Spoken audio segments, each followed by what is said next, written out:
مونچھیں رکھنے کا مصنون طریقہ کیا ہے؟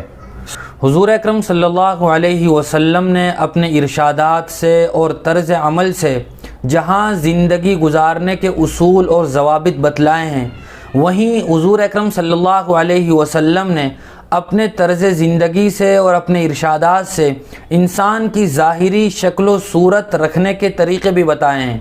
اسی لیے حضور اکرم صلی اللہ علیہ وسلم کا فرمان ہے کہ 5 چیزیں ایسی ہیں جو امور فطرت میں سے ہیں، جو انسانی طبیعت کا تقاضا کرنے والی ہیں۔ ان میں سے ایک چیز مونچھیں کترنا بھی ہے۔ حضور اکرم صلی اللہ علیہ وسلم کی عادت شریفہ یہ تھی کہ آپ اپنی مونچھوں کو خوب کترتے تھے۔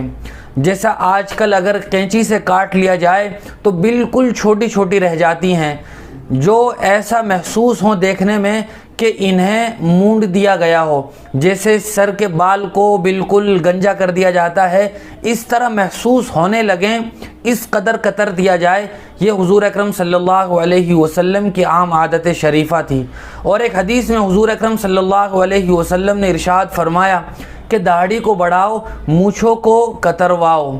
اسی لیے مونچھ کو اتنا لمبا کر لینا کہ اوپر کے ہونٹ سے آگے بڑھ جائے، اور اتنا بڑھ جائے کہ کھانا کھاتے ہوئے یا پانی پیتے ہوئے کھانے پینے کے سامان میں ہماری مونچھ لگنے لگے، یہ مکروہ ہے، اور اتنی لمبی مونچھ رکھنا یہ درست نہیں ہے۔